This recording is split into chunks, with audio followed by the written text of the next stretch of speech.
Messages that YouTube. Is that the same thing? Yep, be going away. Okay. Going away August 1st?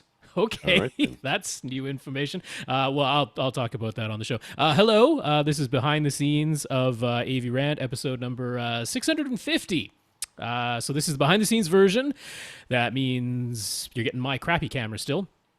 Haven't updated that yet. Audio might be not the greatest. I've got my fan going in the background, so for all the cleaned up stuff, look for the completed video version. If you're like, hey, why does this not look polished? Because this isn't the complete version. This is the behind the scenes version, as the title says. You won't see the pictures that we're referencing in this behind the scenes version. However, if you'd like to take a look at them, click show more down there in the show description, and there's a link to a Flickr album that has the pictures that we might talk about. So you have been warned. This is behind the scenes, not a finished version. And there you go. 10:15 p.m. Eastern time. I know. That's not my fault, dude. It's not saying it's your fault. I blame my children and you, but mostly my children. Mostly one child in particular. So, yay me. Children seemed like a good idea at the time. Mm-hmm. All right, we ready? I am.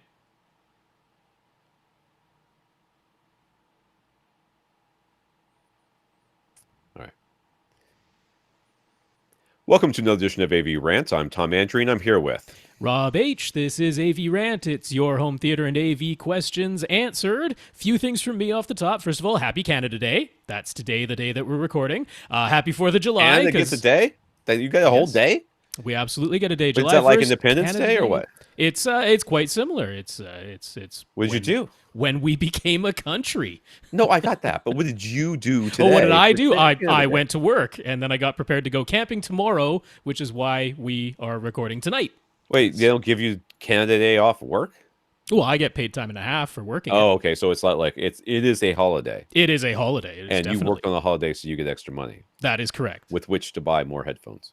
Probably not headphones for me, but yeah, it'll go towards something.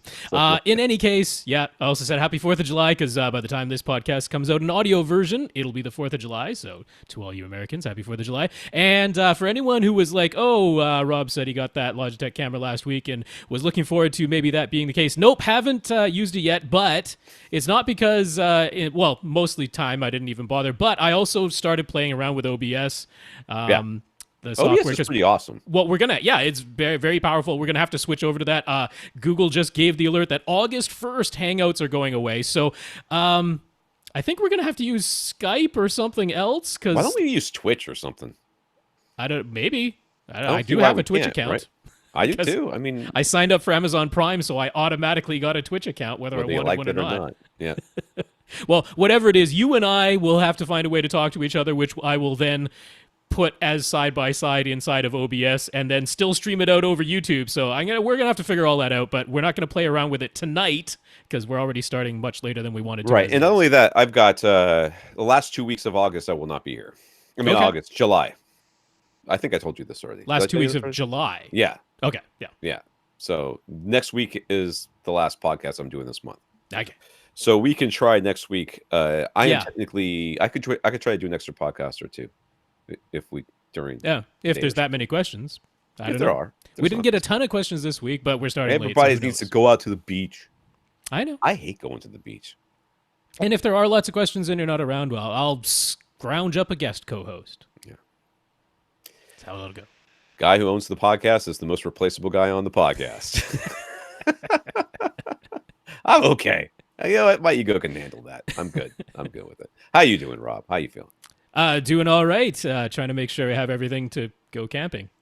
Yeah, so you big camper? You camp? No, I'm not a big camper. So that's why like a tent camper, or you like very much tent in a purchased place like where a you little place. go. Like you drive up and then you get out of the car and you put your tent right there. That's correct. Yeah, you drive your car right into your little lot that you've rented and set up your tent there. It's right by electrical outlet right there for you to plug in all your devices. No electrical outlet, but a gorgeous lake. Although it's supposed to be not very hot in the time that we're going. Only low. You need low some 20s. Heat. Come visit me for 5 seconds, dude. I could imagine. Here. So I imagine swimming in that lake would be very, very frigid. So that probably is not what we're gonna do. Probably just gonna hike. There'll be some Finlandians out there just like going, "Oh my god, it's amazing." I don't own a wetsuit, and we'd probably want a wetsuit to go in that water. Really? A wetsuit is a glacier? Glacial water? No, it is northern. And I mean, when the ambient temperature is only like 21, northern lake water is not going to be warm, man. Yeah, 21 ain't that warm. No, it really is not. 25 is where I start to feel like, it's shorts weather, Oh, yeah. All right, this is AV Rant, the podcast that goes camping. And once in a very, very once in a while. We actually, my wife and I have not been camping in a while, and it's about time we go again. But the problem is around here, there's like 2 weeks that are really super good for camping, and you can't predict when they'll be. Oh, okay. I was going to say either that or everybody knows it, and so if you go anywhere, it's packed. Yeah. We've tried, but the last couple of times we've gone camping, my kids there's been a child that has gotten sick. Sure. Yeah, and it just ruins it for everybody. All right, the AV Rant, the podcast that answers your home theater and AV questions. To get your questions answered, all you have to do is ask by emailing us a question at avrant.com. Go to www.avrant.com. Leave us a comment there if you want. Or did I say question at avrant.com? Is that yeah? Question at avrant.com. That was the first thing. Holy, okay. Email. Right. That's the place to go. Yep. I should have gotten a beer. Then I can at least explain this. But no, all I am is a little dehydrated from being in Florida. You can leave us a comment at avrant.com. You can go to facebook.com/avrant podcast. You will also find us on youtube.com/avrant. Contact Rob directly at rob@avrant.com or his I almost said his Twitch. His Twitter is at First Reflect. I think that's my Twitch too, although you won't find me there. I've never gone there other than to log in to get my free Nintendo whatever the heck their yearly thing is. Oh, that's why I did. I watch Twitch all the time. I love watching Twitch. I do. I really have not used it at all. It's like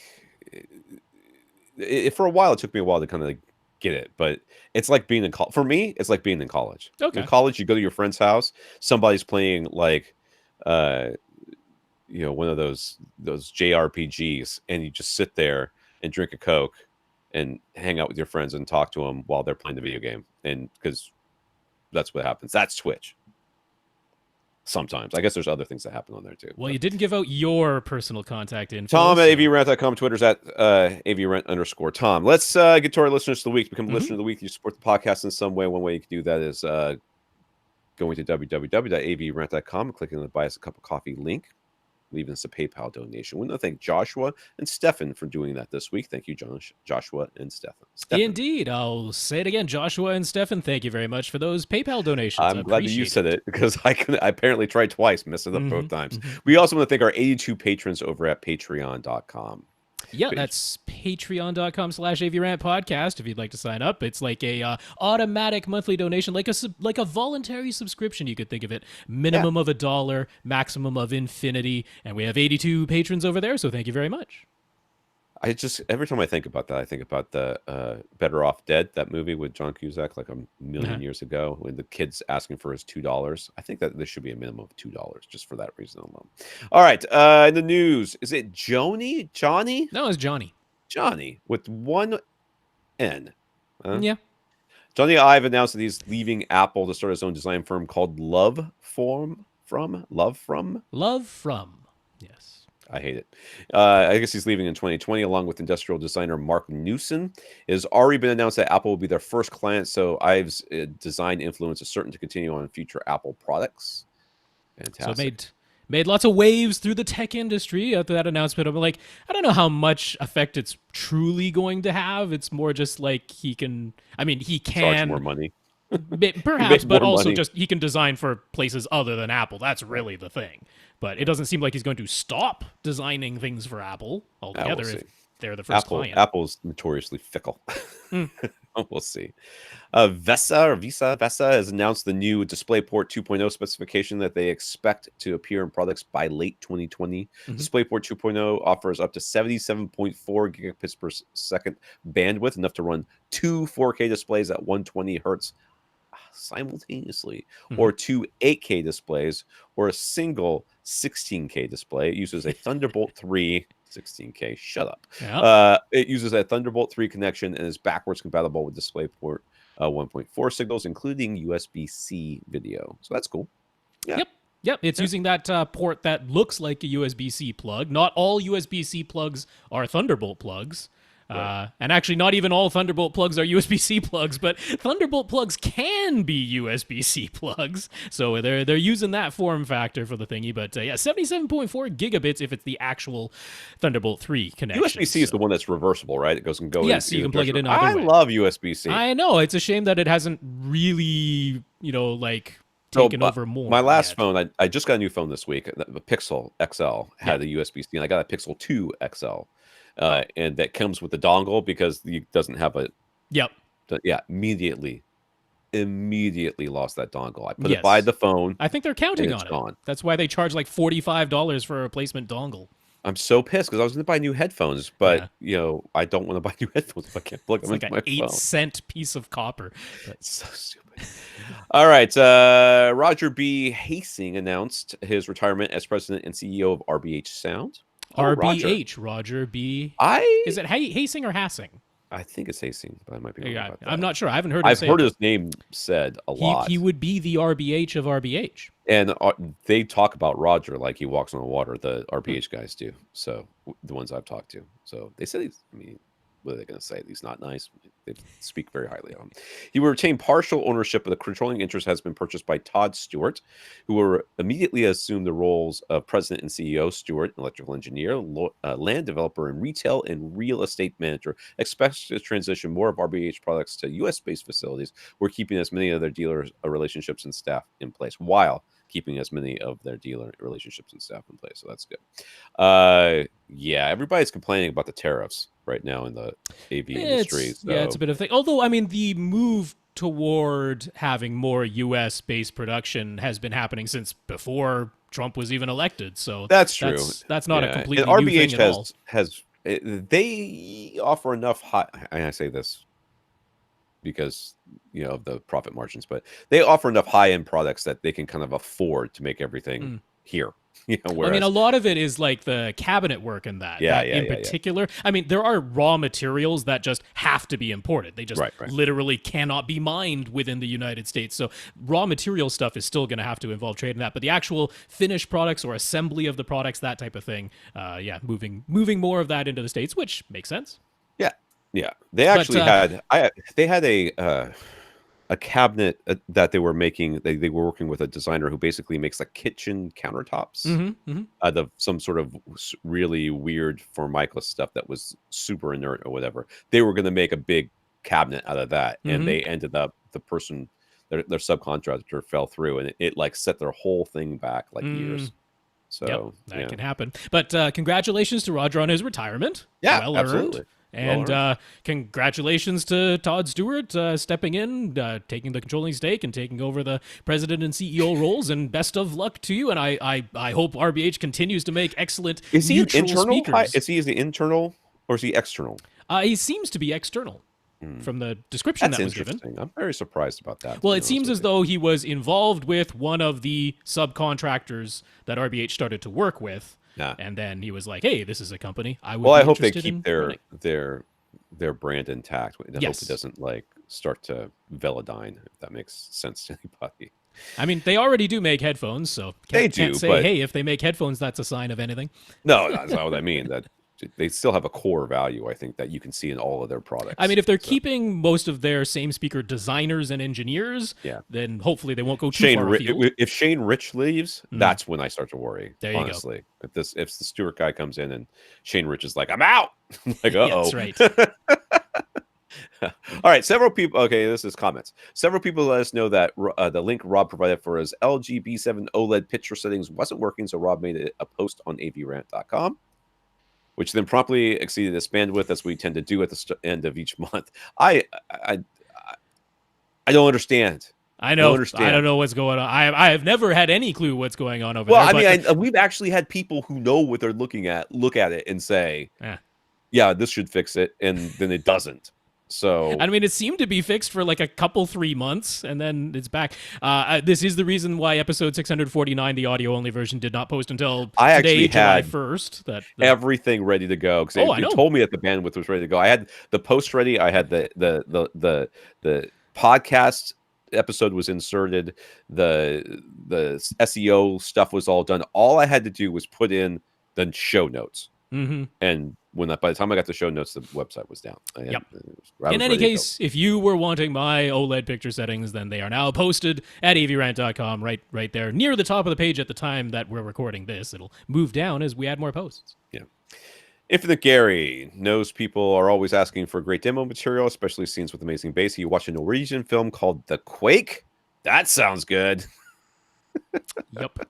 You'd never be able to guess from the title, but there's an earthquake. And when that scene played, Gary says he literally exclaimed out loud. He's never heard anything quite like it before, so check it out if you think your subwoofers are up to the task. So now there is a tagline saying the wave was only the beginning. So is this a sequel? Because it seems like maybe the Quake is a sequel. Oh, the wave was only the beginning. No, the quake starts, and then that sends a tsunami out, right? So that's the wave. Yes, in real life, that's how it works. But I imagine in the movie land that there might have been a movie called The Wave first, and I don't know. Then I mean, if they say the wave was only the beginning, that's the tagline. It sounds like this is a sequel to something, a Norwegian movie called The Wave. I don't know. I want to watch, speaking of foreign language things, I want to watch Dark, or The Dark, whatever. Right. On Netflix? On Netflix. I started it. The first episode, I saw this first episode. It was okay. But it's in my list amongst about 100 other things I'll probably Stranger never Things get to. is coming out in a couple of days. Season 3. Isn't it already out? Oh, no, July 4th, isn't July it? 4th. Something like that. Then and I started watching The Haunting on... of Hill House? Hill House, that's it.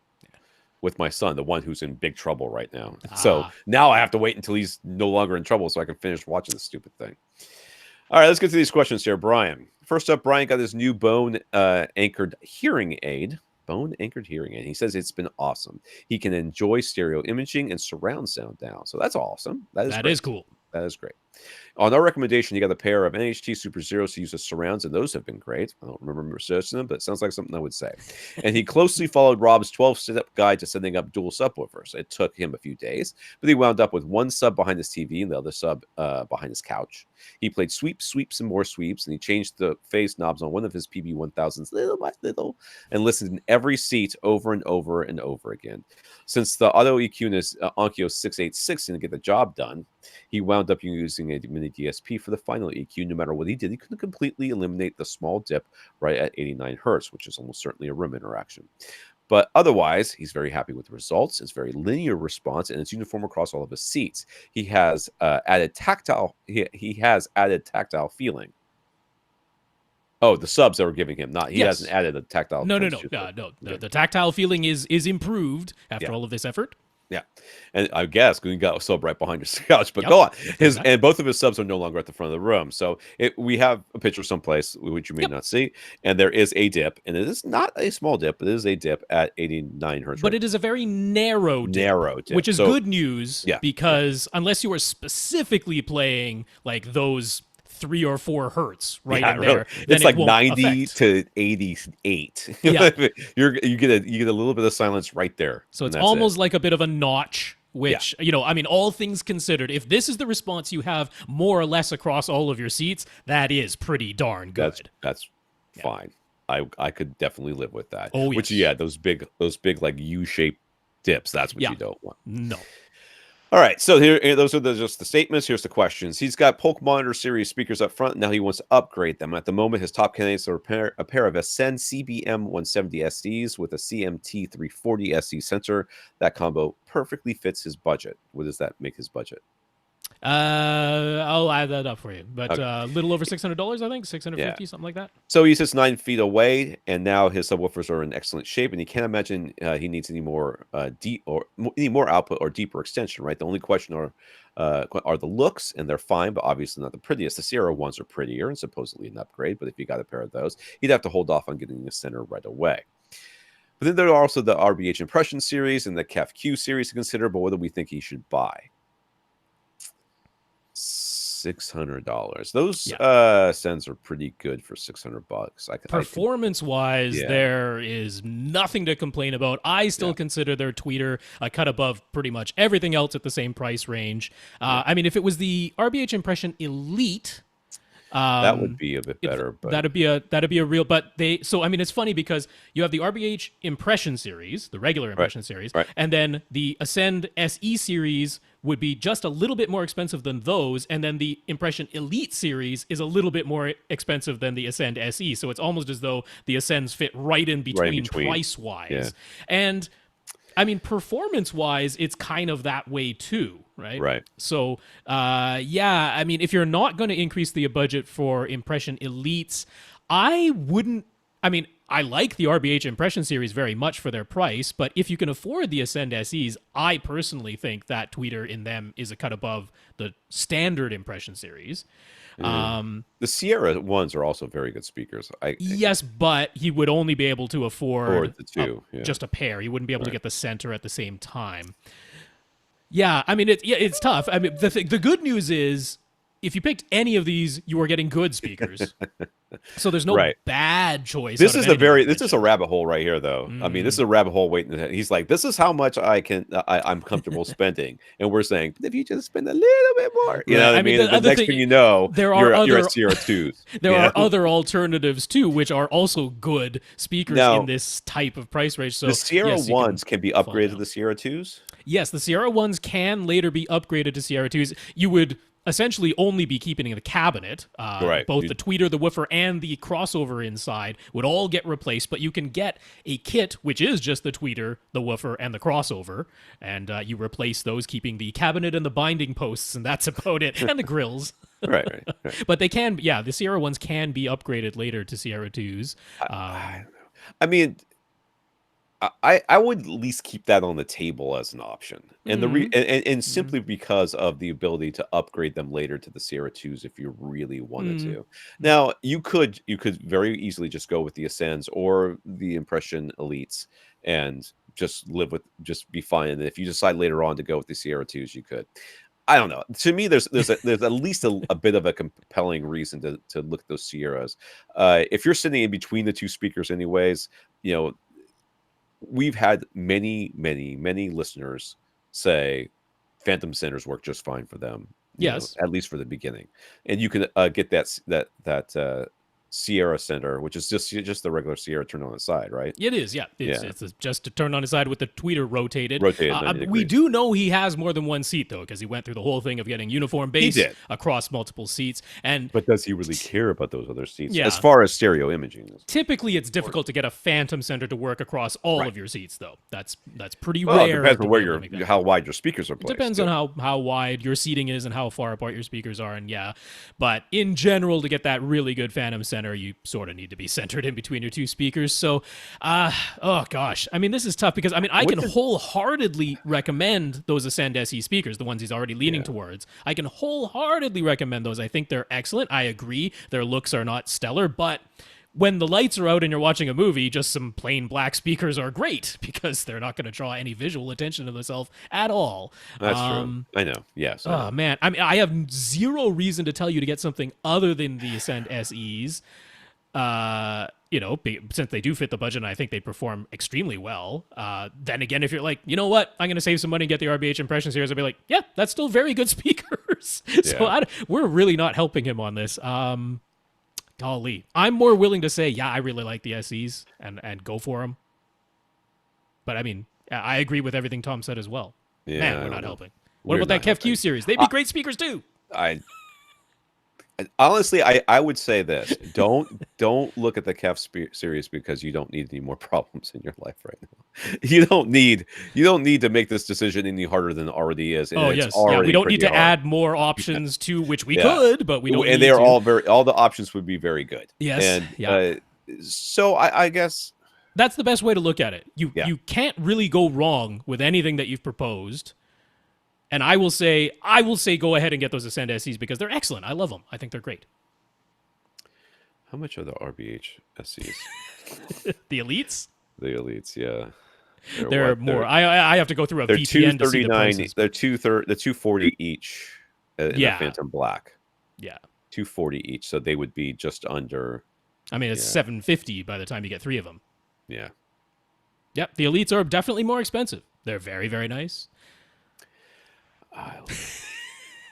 Get the SEs, man. They fit your budget. They're wonderful. There you go. So now that he's added the mini DSP and achieved really good bass response, would there be any value in getting a new receiver to replace his Onkyo 686? Would Odyssey Multi QXC32 still make a big difference, or can he just stick with his Onkyo? Big difference? No, I don't think so. There's lots of features that you could have that you do not have that you may want or you may need or you may enjoy once you have them. But as far, well, I mean, I don't know what he's using I mean, yeah. I mean, the Onkyo has like every streaming thing. I don't even know what the 686 is. I don't know. Oh yeah, no, it's got like, it connects to everything imaginable. That's been what Onkyo has done. They're like, the biggest difference you hear in room correction is going to be in the bass, and you're already doing that. So that's right. The upper stuff, I don't think that you're going to hear a whole lot there. So yeah, no, honestly, I think if you were to replace your 686 with, say a Denon or Marantz, I mean, unless you're doing something that is now expanding to 11 speakers, right, which is something right. 686 That's cannot what I'm saying, do. Yeah. But I mean, if you were to go for like a X3400H or X3500H, which is also a 7-channel amplifier, just like your Onkyo, I don't think you'd hear enough of a difference to really feel that that's worthwhile. You have done the most important part, which is getting your bass handled, and that's it. Yeah. And because of your non-standard bass, not standard, non-optimal bass subwoofer placement, you really wouldn't want to get rid of it. You wouldn't want Odyssey to do what your mini DSP is doing because you're doing it differently. Yeah, you've done it all manually, and you'd have to do it manually again. Well, honestly, you should be able to just keep all the settings exactly the same. You should, You should just be able to tell Odyssey that you have one subwoofer and that output goes to your mini DSP without having changed any of your mini DSP settings. That's the way you would come That's exactly the way that you would do it. And I can't look. I mean, usually I would say, oh well, you see you buy the receiver, then you can sell the mini DSP and you make some of your money. But you really wouldn't want to do that in this case. So unless you have more speakers you want to add, Atmos you want to add, or something else that some sort of pass through that you can't do Dolby Vision or something like that. Which is, of course, I think the Onkyo. You just have to have it work with Amazon's Assistant instead of the Google Assistant, because the Onkyos use the Google Assistant and the Denons and Marantzes use the Amazon Assistant. If you have to do that, it doesn't sound like that's the case. Upgrade. Yeah. All right, Rob, different Rob, not this Rob. Though these could definitely be your words. 'Tis not Rob says he got greedy and traded in his SVS PC 2000 for a PC 4000. But he didn't hear much of any improvement with a single PC 4000 in the same spot where his single PC 2000 used to be. In retrospect, he wishes he just bought a second PC 2000 instead. Mm-hmm. So can't you just send the PC 4000 back? They're very accommodating there over at SVS. Yeah. I'm not sure. He did trade in his existing PC 2000 to get the PC 4000, but if you tell them, you know what, I'd rather send back the PC 4000 and get 2 PC 2000s, they'll do that. Yeah. And this is an example right here of when you've got enough bass for your room. Yes. And you get a bigger subwoofer, you're like, well, it could do so much. It could play so much louder. It could play lower. It can, it's got so much more headroom. How come I'm not hearing a difference? Because you only need it to play X loud, and your other one could play X loud, and this one plays X loud. And now, yes, you do technically get some more extension. But when you're talking the difference between a PC 2000 and a PC 4000, that extension is in the subsonic range. The number of times that something's playing at 16 hertz instead of 17 hertz. Yeah. Because, your PC 2000 could play you some 17 hertz sounds, 18 hertz easily, and extending a little bit down to 17 hertz, whereas the PC 4000, I can get down to like 16 hertz, maybe 15 hertz, but the number of times that's actually happening. And you're not going to literally hear it. You would feel it a little bit more. Technically, that's how you would experience it, but I doubt that you would notice it. That's why when I say if you could get a sub down to 20 hertz or maybe dip into 19 hertz or something like that, I don't care if it can now do 14. Because that's the important part. The important part is getting to 20. Yeah. All right. So anyways, but now that he's got the PC 4000, so of course he's thinking of adding a second one, which is ridiculous, but go on. But instead of getting a second PC 4000, what if he spent the same amount of money on the dual PC 2000s so that he has 3 subwoofers? Would one PC 4000 and 2 PC 2000s play nice together? I mean, they could. They would play In together your with case, it sounds as though a single PC2000 had all the output you needed. So, right. yes, they absolutely could play nice together. Yeah, between 17 hertz and 15 hertz, you're only going to have one sub.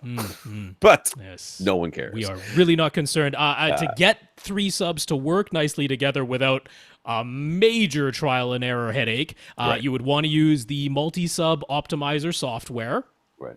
So we'll have a link for that at avrant.com, but you can also just Google multi-sub optimizer software. For when you're going to more than 2 subwoofers, I would highly recommend using that. And to make that work, it is not only setting independent distance/time and volume levels for each sub, it is also creating independent EQs for each and every sub, which means you need a device like a mini DSP.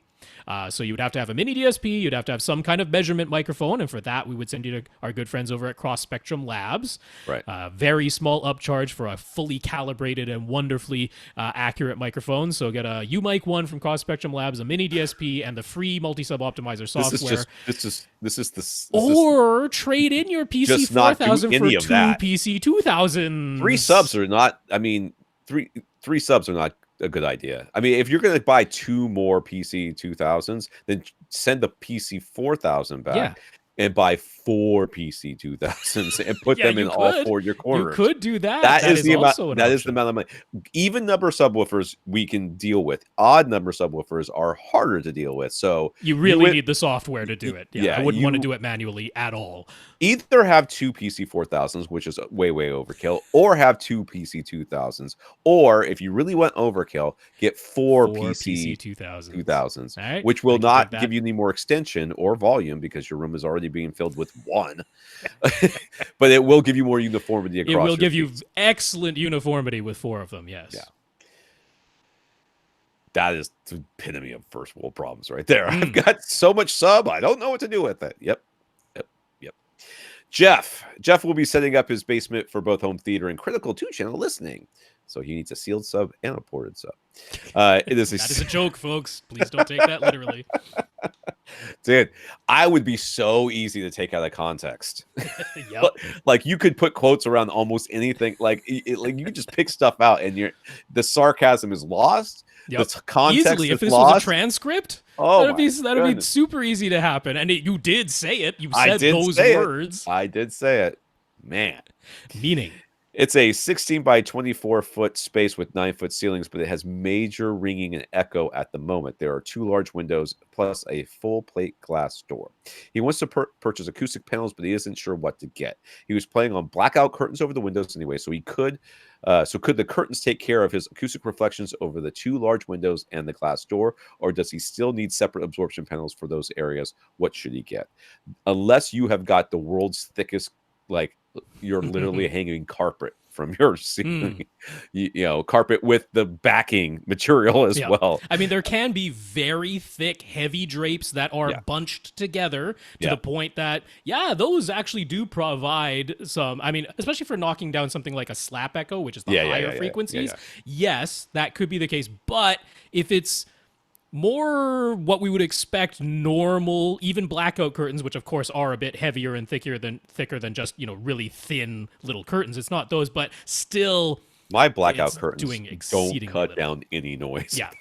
I mean, they are blackout. There's no doubt about it, but they are thicker than spandex, but not by a lot. Right. They're just opaque. That's what makes them blackout. Yeah. No. So if you were to say I want to use my curtains to double as acoustic treatment, they would have to be really, really thick and really, really heavy and bunched together, which means a lot of curtain. At which point it's more cost effective to just have a panel behind a regular curtain.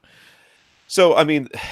Or not, I mean, it could be in front of the curtain as well. I mean, especially if it's in front of a plate glass door or in front of a window, you may not want to put it behind the curtain. You may want to put it in front of. But you got black curtains with a black acoustic panel and a black stand in front of it. Yeah, it's going to be kind of fine. But yes, you're going to want to get, so the rule of thumb is 1/3 of the room's volume or surface area. It is absorptive in some way. Hopefully your floor is already there. Maybe it's not. Maybe you don't have It doesn't sound like it from describing this room as Right. being so echoey right now. It's probably hard floors. So literally what you want is as much absorption as you can possibly throw up on these walls, ceilings, and floors. So if you can get the area rug with a thick pad underneath, that'll do something. If you can get acoustic panels for your walls, and Gick Acoustics or Yes. if you want to buy, Gick Acoustics is good. If you want to DIY, Gick Acoustics is a good place to get either kits DIY materials, or materials kits or as well. whatever you want. And if it is a case where you're like, I would like to have a panel, say, in front of the door, or maybe the windows slide open or Right. something like that, they have freestanding panels, Yeah. which are very easy to just pick up and move out of the way when you need to, and then These move things them are not back into heavy. place. These things are really not heavy. No, Even the 4-inch thick ones are they're just not heavy. Yep, they have freestanding panels that'll stand anywhere you put them. So, I mean, that's what I mean when I say it's actually more cost effective than getting really thick, heavy drapes that are bunched together. I mean, that can end up costing you well more than just buying some freestanding panels. So that's what I would do. Git can do that. I would also highly recommend Git gives out free acoustic advice. They do. You just fill out a form and they reply to you for free. It costs you nothing, and there's zero reason to not take advantage of that. So Right, by and all means. if it doesn't make sense to you or it doesn't sound right to you, then let's see if you'll probably look on the internet and find a podcast that answers your home theater and AV questions that can help you out with that. So you just send it. Just send it to those people, whoever they might be, and they could probably help you out. Do subwoofers have different tonal characteristics? He asks. He asks because he tried a SVS SB4000 but didn't like it, so he sent it back. But he didn't spend a ton of time on setup, so perhaps it could have sounded better. That said, he bought an REL S5, and he instantly liked the way it sounded better, so he kept that. So what's the deal? Hold on. Let me click on this S5, R5 thing. Now, it's not an insignificant sub. This is their quote-unquote super high output 12-incher. Okay. So it is not the equivalent of a SB4000. Right. Most definitely not. Although in price it is. Right. But in output and extension it is not. So what's the... this thing is not opening. My computer is it doing not? too many things. Too many things in yours. So yes, it is a 12-inch. It claims to be minus 6 dB at 20 hertz. So yeah, not sure exactly when that starts rolling off. Now let me see. Around it 28. looks like it's sealed. I'm pretty sure it's sealed, and he was coming from an SB4000. So yeah, so it was probably a sealed sub. It's a sealed, and it's 550 watts RMS. It does say so, not as much power as the SB4000. So. I mean, I do want to address first, can subs have different tonal characteristics? I wouldn't use the word tonal. So, It's not tone, but they can have, I mean, so we have the obvious differences of which one can play louder, that's obvious, and which one can play lower, that's obvious. But there is such a thing as some subwoofers that have slower or faster transient response, which is basically like, the signal says start or especially stop, and it doesn't actually stop for a little while. There's those things, but I think can it have tonal characteristics? Can a sub change the tone of the input? And the answer to that is yes. It can. Yeah, theoretically if it's not if it wasn't built to be a linear flat sub from 120 hertz down to however low it can play. If it wasn't built that way, if it was built with the idea that everybody's got a notch at around 80 hertz, so we're going to have a bump there. But it's just our perception, our human perception of tone tends to be frequencies higher than what subwoofers are playing. Those tend to be the fundamental frequency, and then it's all the harmonics above that our brain perceives as the tone of the sound. What the subwoofer is playing is almost like sine waves, because it's just the fundamentals primarily coming out of there, not very much in the way of harmonics. So that's why I say I wouldn't personally use the word tone, but there can be actual differences between subs. Absolutely. Not just output and extension. It can be in the time domain, and it can be non-linearity. But that's not what I think was happening here. I don't think so either. I think what's happening here is it's the SB4000 was able to play so much lower than this REL, and maybe depending on the size of your room and everything else that's going. He told us the size of the room. He did. Yeah, he did up there. Yep. 16 by 24 with 9. So it's not a huge. 9.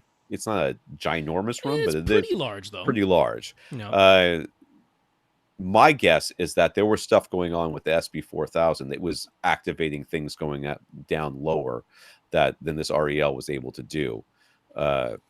My guess is that would be, Yeah, because as we get down lower and lower in frequencies, like people like, I like my little sub that I put over in my corner. Right. I've loved this sub forever. It never sounds bad. It always sounds good. Well, yeah, it rolls off at 35 hertz. It doesn't get to the point where it starts really acting, shaking. Like I put this big sub that you told me to buy, and now I've got all these ringing things in my room. I'm like, yeah, because it's actually filling your room with bass. The other part of it, though, is we don't know exactly how he did set things up. Like he said, he didn't spend a ton of time on setup, so we can probably assume with the SB4000, he took it out of the box, connected it to the subwoofer output, and kind of just set the volume dial, and maybe that was it. We don't know, has he set his front speakers to large, and he's attempting to cross things over passively using the subwoofer's crossover, because REL in their instructions will tell you to do that.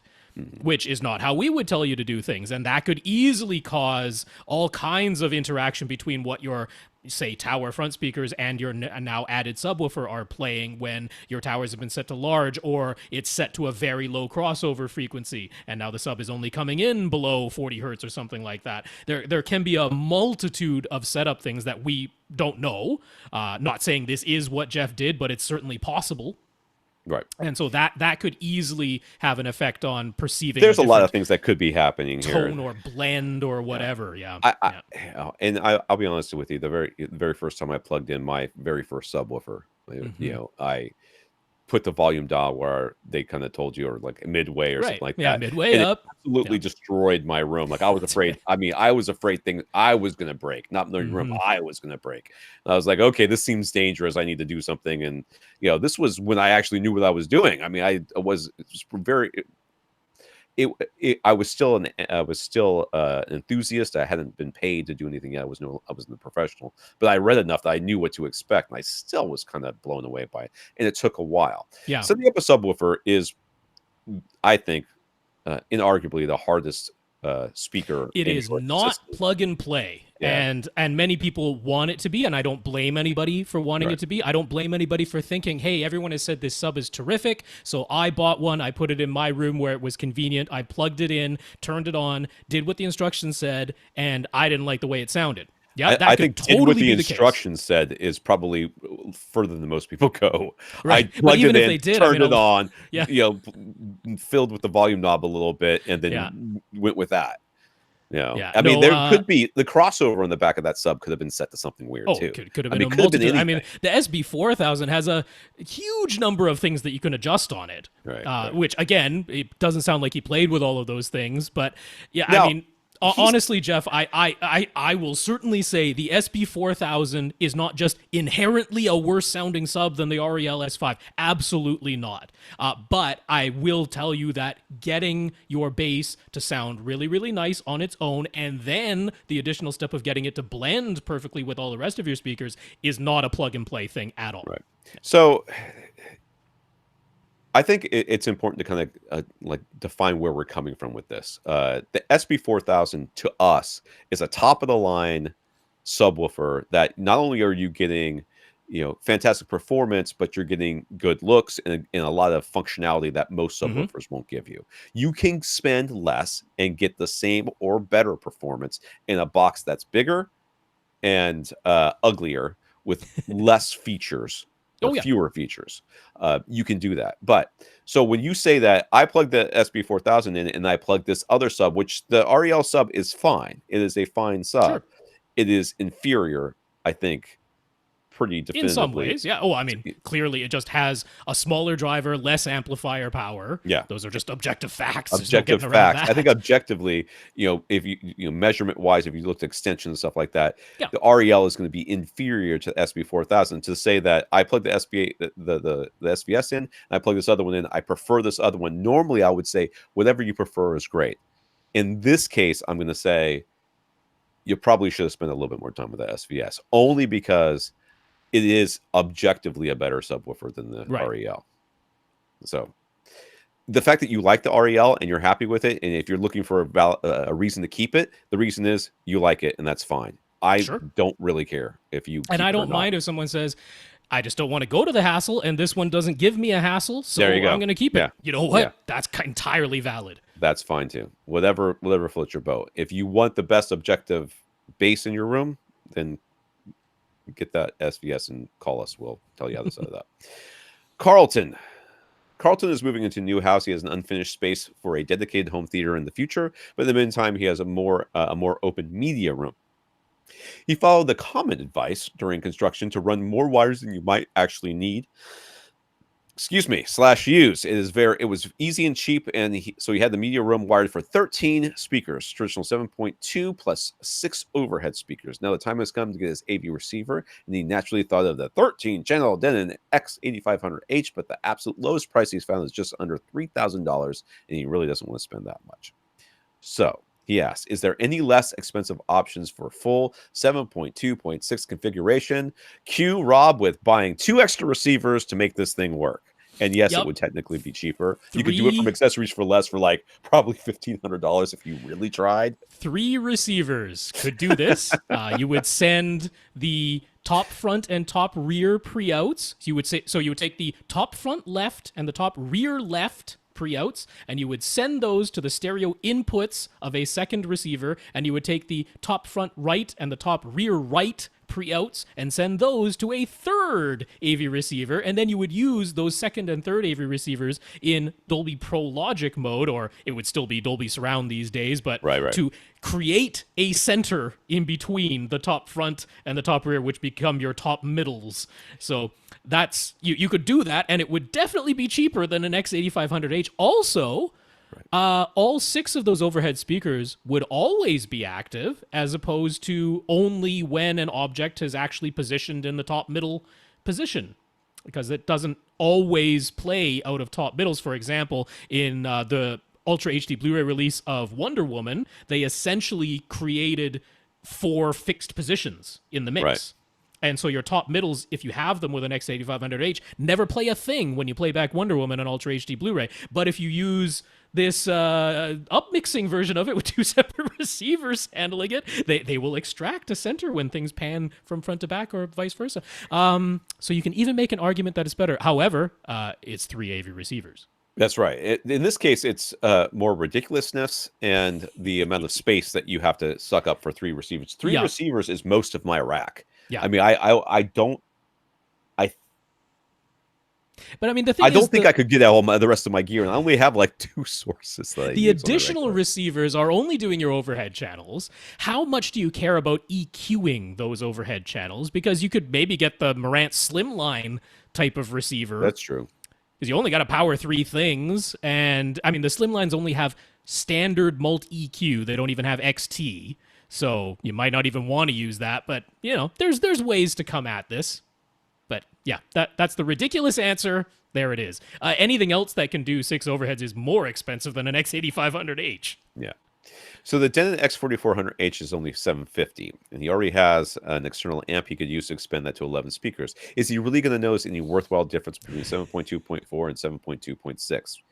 I'm going to say no. Open media room, it doesn't sound like you have 3 rows of seating. Yeah, I really don't see any reason for anybody to have that many overhead speakers, but yeah, I guarantee you, if you go to AVS Forum, you will find somebody that will die upon the hill of needing 6 overhead speakers, because it makes a substantive difference that is akin to a religious conversion. There was the guy who went from 7.2.4 or 7.4.4 all the way up to like I think he got up to he had like 15 speakers on the floor level and 10 overhead, I think, at some point.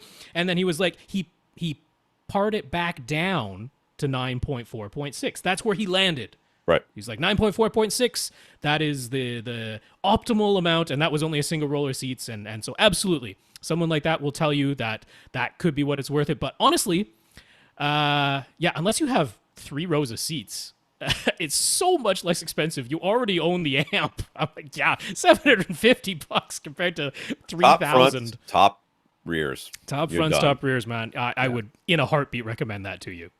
So we install a second zone with only 2 in-ceiling speakers. He'd like to be able to have the sound that's playing in the media room also coming out of his 2-speaker second zone. But he knows that would mean limiting the media room to 2-channel source signals, which he obviously doesn't want to do. He knows he could get a Yamaha receiver and use MusicCast, but he has trepidations about using YPOW instead of Odyssey. And there aren't any 13-speaker options from Yamaha. Which, yeah, although to get a 11-speaker option from Yamaha, you have to get their flagship. So, Yeah, I know. Yeah, Yamaha's a little behind the curve on the numbers. A little bit on that part, yeah. He found a device from AV Pro Edge that says it can take any HDMI signals and pass them onto one of his HDMI outputs while down mixing any type of audio to 2-channel on its second HDMI output. This seems like an ideal solution, but the box costs $600. Is there any other solution we can suggest that doesn't cost as much? Yes. I mean, you could just use the receiver he's talking about has a Zone 2 HDMI output. It has a Zone 2 HDMI output on the X4400H. You send that to another cheap receiver. Now, you're now up to 4 receivers, son. If you add the 2 receivers to make 6 overheads, which we're not telling you to do, but I mean, the thing is, you could go ahead and get the X4400H now, and if you're like, you know what? I've got those 2 top middles up there. You can add the 2 other receivers later. You could always do that. So there's almost zero downside to getting the receiver and a stack of slim lines. But for your Zone 2, you would just feed the Zone 2 HDMI output of your Denon. You would set both the main zone and Zone 2 to the same source, which you can do. Now, you would have to make sure that the receiver that is powering your Zone 2 is technically capable of accepting and decoding all the same signal types as the X4400H. But if you got anything from Accessories for Less, I mean, as long as you'd buy anything that was 1,000 years old, you'd be fine. I mean, it doesn't have to do 11-speaker Atmos. It just has to be able to do Atmos. It doesn't have to do 11-speaker DTSX. It just has to do DTSX. As long as it can do that, it can decode the very same signal that's playing in the main zone. And if you tell it, I only have 2 speakers, it will then down mix that signal. But it's doing the full decoding of the exact same signal, and then it's down mixing. Exactly like this AV Pro Edge device is doing, except for a lot less money because it's just another AV receiver and it can be an inexpensive one, but make sure it's a 7-channel one that does have Atmos and DTSX decoding. That's all. Right.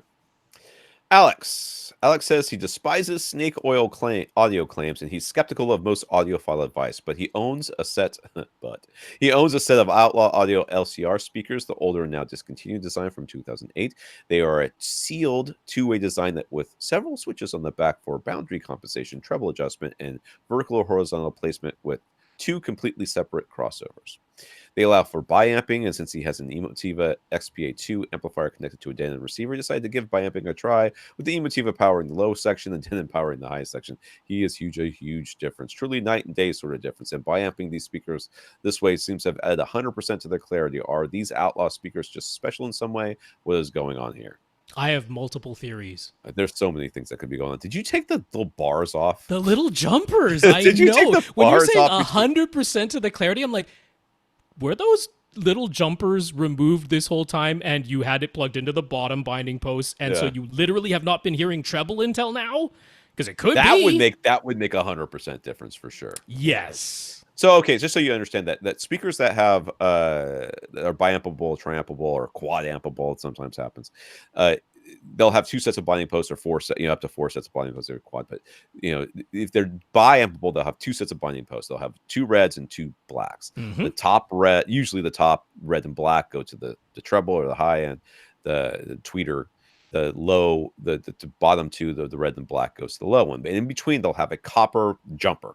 Yeah. Sometimes they'll have a wire, but usually it's just like a little piece of metal that fits in between the 2 binding posts and locks down there, and then basically connecting everything together to make it a single speaker with this. So that whether you plug your speaker wire into the top pair of binding posts or the bottom pair of binding posts, it doesn't matter because the 2 red binding posts are electrically connected by that jumper, and the 2 black binding posts are electrically connected by that jumper. So it doesn't matter where you could plug into the bottom red one and the top black one. It wouldn't matter. They're all connected. When he first got the speakers, if for some reason he took those off, and then because he didn't know what those were or were confused or whatever, which I don't think he would be, but maybe they fell off. or something. They didn't come with it. Who knows? Well, the other thing is if you get speakers or AV receivers in Europe, they have the binding posts plugged because by law, because the electrical prongs will fit in there from regular electrical devices, they plug those so many times, people do have to unscrew their binding posts just to get banana plugs to work, and it's easy for the jumpers to fall out at that point. Right. So if those have fallen out or aren't in use, then suddenly you bi-amp them, then meaning that you connect a amplifier. He's saying the amplifier to the top? No, he was connecting the external Emotiva amplifier to power the woofers, the bottom. The woofers, okay. And he's using the Denon's own speaker binding post to power the treble. Right. I mean, to me, that seems like, I mean, I know it's pedantic and Alex might be offended at this point saying, of course, I didn't do that, but we've got to check because that would completely explain. I mean, you're saying this is a complete, total night and day difference, 100% better clarity. I'm like, you might just not have had any trouble before, and that can easily be explained by the jumpers not being there now. So he said what amp he has, right? The SPA2. That doesn't have volume control on it, so that can't be it. Yeah, I mean, that would make a difference. I mean, moving things around as you're changing the binding posts, changing the setup, could make a difference there. Now, the other thing is, though, because that XPA2 does not have its own gain knobs. That's what I'm kind of thinking is that there's, you could have mismatched gain right now. I mean, if you change the trim level inside the AV receiver, that is going to affect both the pre-outs that are feeding the Emotiva amplifier and the speaker binding posts built into the Denon. It will affect both of those, but you're getting whatever gain is happening on the Emotiva XPA1, and you can't control that independent of the gain that is coming out of the Denon's own binding post. There could easily be a mismatch right now between your treble and bass, which for whatever reason you're finding has produced greater clarity. So this is what I'm going to suggest you do. If this might be the case, take the Emotiva and power one speaker with it. That's right. Yeah, power both the high and low portions of the speaker just with the Emotiva. And unplug everything else, play something through that. Then do it. Then unplug the high end or whatever it is, and then plug that into the Denon and see if you see that massive difference again. If you do, I think it's gain. Yeah. Oh, yeah. It could easily be a difference in gain between the external amplifier and the internal amplifier. Just a couple of dB on the tweeter, it's going to make that a completely different speaker. Yes. Now, in addition to that, this speaker has a whole bunch of switches that you can adjust things on it. We don't know if any of those were changed. We would assume if this is a scientific experiment that you wouldn't have because you want to limit your variables, but who knows? Sometimes people change things. Inadvertently, you might change something. But in addition to that, it does have two completely separate crossovers built in. If you flick it to, this is a horizontal placement, it uses one crossover. If you flick it to, I'm using this vertically, it has a different crossover. I don't know if it is possible via a mechanical or electrical error inside, because what's happening with we would call this a passive bi-amp, which is that the crossover of this speaker is always active. You have not externalized the crossover of the speaker. Something we would call an active bi-amp is when you have externalized the crossover of the speaker as well, so that the woofer is truly only being sent low frequencies and the tweeter is truly only being sent high frequencies. Those have been separated before the amplifier stage, and then you have two separate amplifiers. But this is not the case. This is passive bi-amping where the full frequency range signal is being sent to the woofer and the full frequency range signal is being sent through a different amplifier, but still the full frequency range is being sent to the tweeter, and the crossover inside the speaker is taking care of rolling off the bottom of the tweeter and rolling off the top of the woofer. I'm not saying this is the case, but it is not completely inconceivable that when you have a actual physical switch to move between two crossovers, that something could have gone a little hinky in the crossover. I don't think that's the case. I think it's probably the gain if it isn't the those to me are jumpers. The thing that jumped out at me was the binding, the jumpers, and possible gain differences between the Denon and the Emotiva. We're about to get the question about amplifier gain coming up next anyways. But the fact that the Emotiva doesn't, and most amps don't, but most people assume that if you're going to buy amp or whatever, you're using the same amplifier. Right. You buy a bunch of amps to power your speakers, and then you use those amps to do it. So the gain is all the same. Or you're biamping with your Denon itself. The other way to think of it is that when you have an external amplifier that does not have a gain adjustment, you have now created an equalizer. Yeah. It is now boosting or lowering the frequencies that it is driving in the woofer section in your case. Right. And the treble section is getting a different amount of signal amplitude being powered by the Denon's Right. It's built-in just like amplifiers. it's like those. Remember those sliders used to have on those things. It's like taking all the treble ones and just moving them up. A couple dB, or vice versa, whatever the case may be. But you have this. You've essentially created an EQ. One section is now louder than the other, very likely. Yeah. All right, Mark. Mark has a B&K AV500 5-channel amp. He'll be using it to power some of his ELAC speakers along with the Zen X4500H in that Atmos setup. Wow. I don't really... Okay. Yeah, that's I mean, it's fine. I don't know how far away he's sitting, so maybe that's why. But usually ELAC speakers and amplifiers, things I say at the same time.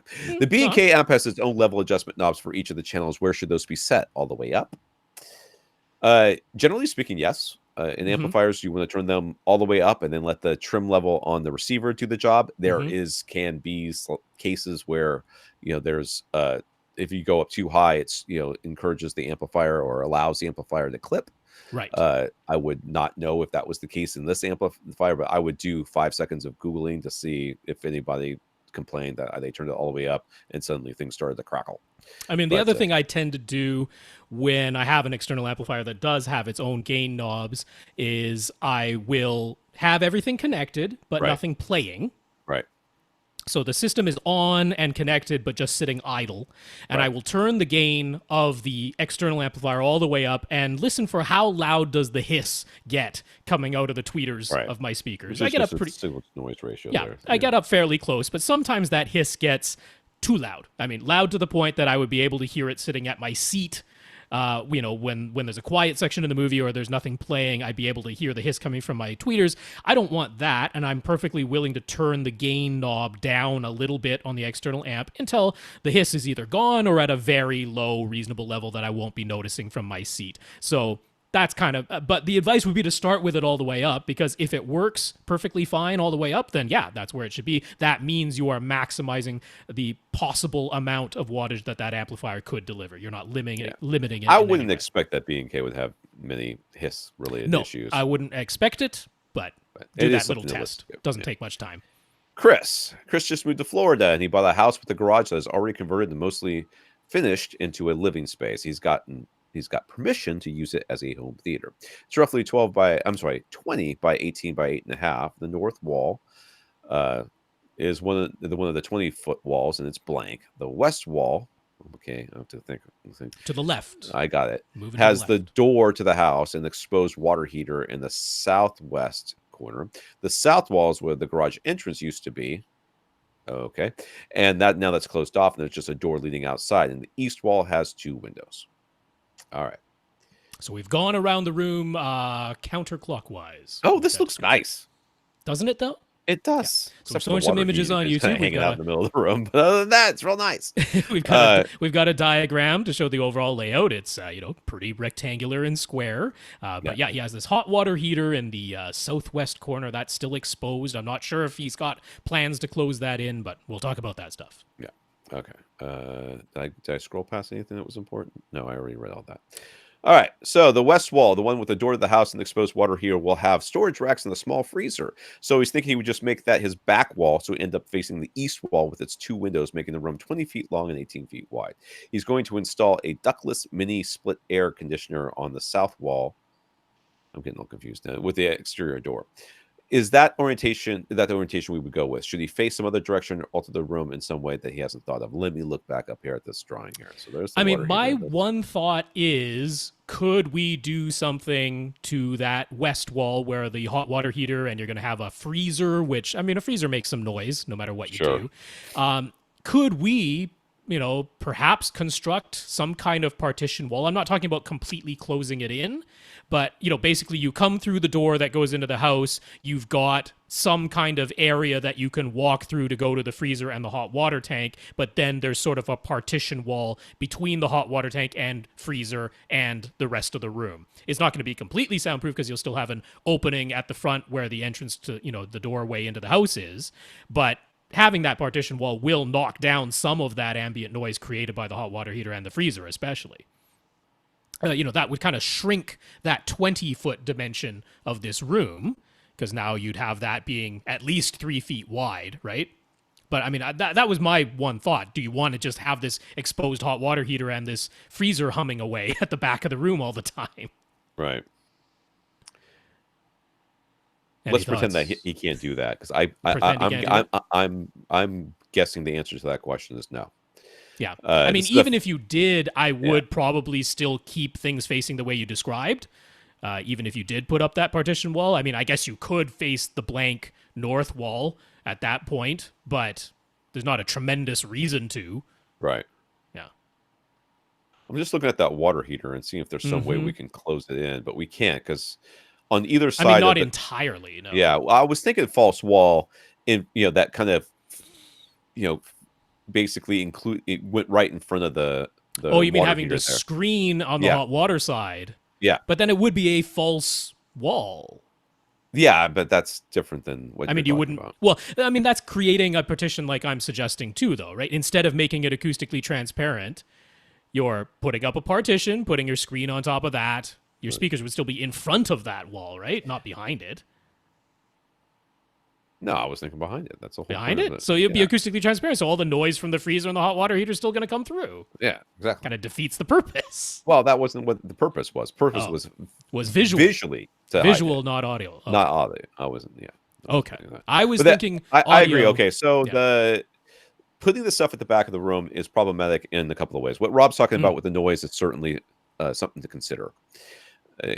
You're not going to be able to, unless you enclose that space in some way, so that you can keep the sound away from you, which logistically might be impossible, financially might be impossible, and there may be some other considerations like access to the water heater, that you just don't want to deal with.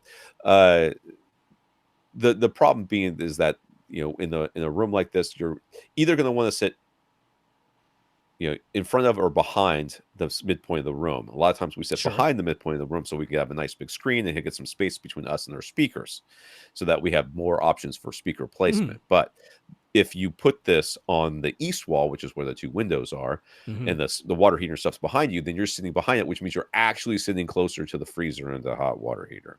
If you're behind the midpoint, yeah. If I you're mean, this behind is a the midpoint. 20-foot long room, so conceivably he could sit in front of the midpoint. It could be 9 feet from the wall with the windows. Yeah, but then you're not starting to impossible. think of, do I really need a projection screen if I'm going to be sitting this close to this? And you start looking at 65 to 75 inch OLEDs instead, which can happen. Which can happen, but in some ways can be better or worse or whatever. So these are all considerations to kind of come up with. Yeah, I mean, the I freezer, would. I think, is going to be a bigger problem. Yeah. The water heater does make noise. There's It no does. doubt about that. Yeah. I mean, just physically, it's pumping water in and out, and Yeah. it I depends mean, on what kind you if have. this If you have were my if it's setup, gas, you've got to deal with that too, right? yeah, if this were my setup, I'd be strongly considering putting up some kind of partition wall in front of where the hot water heater and the freezer will be. That'll knock down some of the noise, not completely eliminate it. It'll still be open, but knock down some. Now, at that point, the 20-foot dimension would be reduced by at least 3 feet, probably more like 4. So now you're dealing with maybe a 16-foot wide and 18-foot long, at which point, it might make more sense to face that blank north wall. Yeah. Have the partition wall that you've put up on your left now, have your windows on your right, and have the exterior door behind you. That could work very nicely. Yeah, I don't know. Yeah, it's. I mean, either way, the dimensions aren't changing significantly. right. And the upside too is that when you put your PC2000s in here, they're going to go right along with your water heater. You got that too. Okay. He plans to paint the walls and ceiling in Sherwin-Williams gray and hang blackout curtains over the windows on the east wall and a small window in the exterior door on the south wall. He'll put a rug up front between the seats and the display. He's open to making his own absorption panels. Do we think that will cover his room acoustics needs? It will certainly help. It depends on how many panels you're playing. If you're planning on making 2, it's not enough. If you're Once planning you on mention making DIY panels, you certainly have the option to make as many as you need. Yeah. So we could get you there with that. So he's planning to sit somewhere in the range of 8 to 10 feet from his display. So he's going to sit in front of. So there's that. Yeah. 10 is not great, but 8. Not if it's 20 feet long, but if you've put in this partition wall, now you've changed it, or if you're facing the north wall now, then that would be fine. So, like I just said, he's torn between getting a large 85-inch flat panel or a projector in the screen. Is there an 85-inch OLED he could get? Could he go for an 85-inch Sony X900F? Isn't that what you have, an X900? No, I have Z9D. Z9D, okay. Or should he stick with his inclination and go with the Epson 5050 UB and a 110-inch silver ticket screen? Well, it kind of depends on what you like as far as your field of view. Mm-hmm. There's that to consider. I'm 9 feet away, 110 inches. That's pretty good. I mean, it's pretty big, but it's pretty good. Yeah, no, I mean, 10 feet away from a 110-inch screen is very, very nice. Yeah. If you're facing that north wall, you have 8 feet behind you, 10 feet in front of you, an 110-inch screen, and then you put up a partition wall beside you, so now your room is 16 feet wide. That all works pretty darn nicely. You said you're going to put blackout curtains over all the windows in that, and you're going to have a split air conditioner system in here to keep it cooler. So all of that sounds very reasonable to me. Can you get an 85-inch OLED? No. Theoretically, you could get an 88-inch 8K OLED. Do you have $30,000 to spend on an 88-inch 8K OLED? That partition wall is starting to look a lot more affordable. Kind of guessing that isn't really considered reasonable. Not usually our audience is the 30 grand The guys. 77-inch OLED is $7,000. I'm still thinking, I mean, compared to a 5050 UB and a silver ticket screen, still way more expensive. You could buy 3 of those Epsons and silver ticket screens for one 77-inch OLED. So, and honestly, if he's looking at a split level, whatever it's called, AC, that's Mini not split. quiet either. So it is not silent. It is absolutely not silent. It's us quieter, worrying about us worrying about noise in this room is probably Yeah, he's going to have some noise. But I mean, the thing is, no matter what, the more you can reduce, you still are reducing. It's not as though you just say, because I will have some noise, I am going to allow all the noise. You can still reduce it. Yeah. And then Rob's going to start talking about how you can use that ductless system or whatever to blow into the water heater cool room off the room beside you, and then that would be a whole bunch of construction that I don't think is in the cards. No, I'm leaning very strongly towards the projector in this setup. I think it makes all the sense in the world. Yeah, I think even if you do the turn the room and go 18.5 feet deep, whatever it is, you still end up with that 110-inch screen. Absolutely. He's got an Andrew Jones Pioneer Andrew Jones towers and center, plus some Energy Take Classic speakers, a single Outlaw Audio LFM1 sub made by HAC, and a Denon X2000 receiver. He's got a Blu-ray player, a Plex server, and was considering a Roku 4K. Is there anything he simply must upgrade right away? Will the Energy Take Classic satellites do all right as surround and surround back speakers for the time being? Yep. Absolutely. Yep. No, the Pioneer Andrew Jones towers and center, very nice speakers. The Energy Take Classics, great choice. Outlaw Audio LFM1 sub, perfectly serviceable sub. That's that's a good 500 watt 12-incher down firing sub for this room size. Totally reasonable. The one thing I will say, of course, and he's aware of this, the X2000 is not going to pass through all your 4K HDR signals. That's true. So if you are considering an Epson 5050 and you're going to be getting a Roku 4K, I would recommend to you an Apple TV 4K, which I also know he was considering. So I'm not saying anything that wasn't already on his mind, but I would recommend an Apple TV 4K. And if you do that, if you're going to pass the video signals through your receiver, you're going to need to upgrade the receiver. Right. So he asked, what's a good subwoofer option to match his LFM1 since that model is discontinued now? I'm sure Shu makes a different sub that they aren't making for Outlaw that Yeah. will match that just fine. So I don't know. Yeah, I mean, you could go with Outlaw is still selling subs, and the, what is it, Ultra X12, which goes for $679. So that's more, I know, Ultra than the X. It's LFM1. better than regular X. But That's the Ultra X. That's quite a comparable model to what you already have. Right. Right. A little bit physically larger, but quite comparable driver size, amplifier size. HSU Shu does also have a sister model, but Shu's model now is forward firing. It's not a down firing design like your LFM1. I don't know if that makes any difference to you, but the VTF2 MK5, the Mark V of the VTF2, is less expensive. It's $540 plus $60-something in shipping, but it's less expensive than Outlaws, and output and extension-wise would be a near perfect match for your LFM1. So easily one of those. So whatever display ends up getting, it'll be 4K with HDR, or at least 4K compatible. So if he wants to send those signals through his AV receiver, he's going to need a new one. He's eyeing the Denon X4500H from Accessories for Less, along with potentially putting some mono-price caliber in-ceiling speakers with their plastic backer boxes into his ceiling for Atmos. Anything we would change about that plan? I mean, no, technically I would not. I think those are fine. That's a very, very reasonable plan. That's a very reasonable plan. On ceiling speakers, I think in a room that's basically a converted garage, I think makes a little bit more sense because you can take them down and take them with you. You're not cutting holes in the ceiling. I mean, you're shopping at Accessories for Less already. You could get those Boston Acoustics Soundwear 4.5s. Yeah.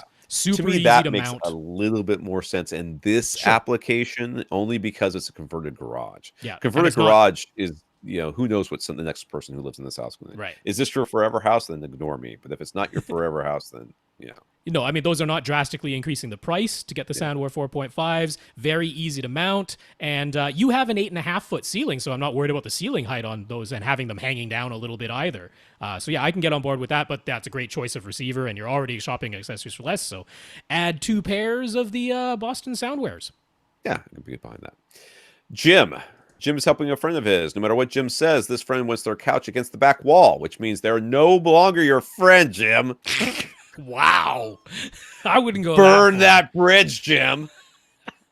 Salt the ground upon where this person sleeps. They are dead to you, as is their family. Wow. Man, oh man. Happy 4th of July, friend. Write that in a transcript, folks. Take it out of context. Quoted Tom Andry. Oh, dear. Never again shall he pass through your doorstep unmolested. This man is no longer welcome in your home. Sorry. Okay, anyways. Jim is helping a friend of his. No matter what Jim says, his friend wants their couch against the back wall, which means they're sitting 20 feet away from a 75-inch TV, which looks like so small from as far away as they are. That is the life they have chosen to lead. Yeah, it's just... They probably bury people in their backyard, Jim. There are 2 speakers mounted in the ceiling about 10 feet from the... I am very tired. Yep. This is unlikely to get any better as Loopy, this question goes on. This is unlikely to change in tenor or tone for at least the rest of this. So just everybody buckle up. Tom's going to be going on a rant. Poor Jim's friend is in for it. There are 2 speakers mounted in the ceiling about 10 feet from the front wall. So 10 feet in front of them from where they're sitting, or 9 feet in front of their faces. Right. Those are currently wired as surround speakers. Mm-hmm. So yes, the surround speakers are about 9 feet in front of the seats right now. Running wires all the way to the back of the room would require opening and then patching the drywall. Jim's friend doesn't want to do that, so looking for a wireless solution. The receiver is a Marantz SR6013. He has electrical outlets at the back of the room, so plugging in amplifiers for surround speakers is not a problem. What will work in this situation without being too huge or expensive? Well, there's lots of wireless speaker transmitters. I mean... Right, the ones that are just RCA connections. Yeah. You'd have a transmitter receiver, and then you'd have to have another separate amplifier. Just an itty bitty amp. It doesn't have to be like a Class D amplifier, one of those. That is certainly one way to do it. I like the Amphany system, though, because Amphany simplifies it a little bit. They have an amplifier built in, right? Yep. So what they've got, Amphany sells their model 1800. It goes for $200. But Right. what that gives you is a single stereo transmitter. So you would plug the transmitter. Now, one nice thing about these Amphanies is that the transmitter can actually take the signal either from a preamp input, which your SR or your friend's SR6013 could certainly supply. So it can take a preamp signal, or it can take a speaker level signal, a speaker wire signal, which is really nice for people who have lower end AV receivers that Right. don't have pre-outs, but they still want to create wireless surround speakers. That's a challenge for those normal RCA Right. receiver transmitter things. So the Amphany, Yeah, you have a are low really end handy there. receiver. You're not going to have those pre-outs. When, That's when he right. said Marantz, we both knew right away they got pre-outs because that's They got one of the Marantz's pre-outs. things. They always have the pre-outs. But still, I still like this Amphany. And so you get this stereo transmitter. That's easy to plug in either way. And then they give you two mono amplifiers, wireless receiving units that have amplifiers built in. And so those will just have a speaker wire output. And you connect those to your two separate surround speakers. The reason I like that is because sometimes you have a good distance between your two surround speakers at the back of the room, and if they were sharing one stereo amplifier, then you still have to traipse wires, potentially across. Well, clearly openings you or just whatever. put it behind the couch. Yeah, There's one would lots think. of space back But there. you never know. Maybe there's openings or something that we're not considering. So when you have two mono amplifiers, you just sit one Get a next couple to of each speaker. those Boston Soundware little cube thingies and put them on the end tables on either side of that couch, and you're good to go. Yeah, so I would absolutely recommend that to you. The Amphany Model 1800, $200. And people are like, "Oh my God, surround speakers 9 feet in front of you. That must sound awful." Surround speakers 3 feet in front of you sound awful. So 9 feet doesn't make any difference as far as I'm concerned. I've been in lots of theaters where the surround speakers are in front of you, and it doesn't just kill it. It just makes it doesn't make any sense. It's all one big blah sound. It's not So coming this where it's will supposed make to come from. sonically for these people who don't deserve the time of day that you were giving them. This will make a huge difference. They will finally have surround sound, which is great. They will love you for this, so that's great. And then you can burn their house down, salt the ground upon which it stands, because Nothing shall ever grow again. nothing shall ever grow again in this cursed place where surround sound was defiled by the uninitiated. I'm sure they're very nice people. They're probably like, oh my you know goodness, what? this man's so angry. I should mention about those that Amphany system. Yeah. It does complicate things a bit because, of course, you have your master volume dial, which turns the whole system up and down. You have your speaker trim levels built into the AV receiver. Then there is a volume dial on the front of the transmitter, and there are volume dials on each of the draw amplifiers. lines, dude. Get like a little Sharpie and draw a line, and then you know. So there are down. you have 4 potential places to change your volume, although of course the master volume is everything. So my advice is to kind of work backwards a bit. Similar thing, hook up those wireless amplifiers to your speakers, turn the volume knob on that amplifier up until the hiss gets too loud. All right. And then or at all loud, because you're going to be sitting real close. At all loud, yeah. So then back down that, and now you have the volume on the amplifier itself as high as is reasonable. I would start with that. Right. Then in your AV receiver, I would, first of all, make sure that you turn the volume on the transmitter of the Amphany way down to start, because we're going to turn the master volume on your AV receiver to full reference volume, to 0 dB. You're going to set the trim levels for the surround channels to their default 0 dB position, and then we're going to gradually turn the volume dial on the transmitter up until you get 75 dB. So that's kind of the way I would recommend coming at setting the volume levels on these things, because now you got multiple places to change the volume. All right, Jonathan. Jonathan has finished his home theater sports lounge earlier this year before he discovered AV Rant. So he's a big fan of the podcast now and wishes he had found this before finishing his room, which he has named the what? The Seedon? The Seedon, I believe. Yes. Does his last name start with an S? Because that would explain I don't think so. The Seedon. All right, whatever. His house is split. The Seedon. Why would you? It's Seaden for those of you who are wondering what we're saying. That's what it is. The Seedon is in the lower level. It's a split level house, like a split house. The Seedon is a lower level with a door on the right side that opens out into the patio. The room is roughly 17 feet wide, 14 feet long, 8 feet high. But the back wall has a 6-foot opening to the stairs that lead up to the upper portion of the split. So there are no doors. So that back left corner is open to everything. He installed 65-inch Sony X900F plus 2 additional 32-inch Panasonic TVs so that he can have 3 football games all playing at the same time. Each TV has its own separate DirecTV box. He has a single row of 4 recliner seats, love seat in the middle. That's about 9 feet from the main TV. 9 feet from a 65-inch? Is that right? Okay. His sound system uses a Denon X4400H powering 3 Ascend CMT 340 SE speakers plus up front, plus a pair of Wavecrest bookshelf surrounds. Wavecrest speakers are designed by David Famerkamp from Ascent, as well as 1 pair of Polk in-ceiling Atmos speakers and a single rhythmic LV12F sub in the front right corner.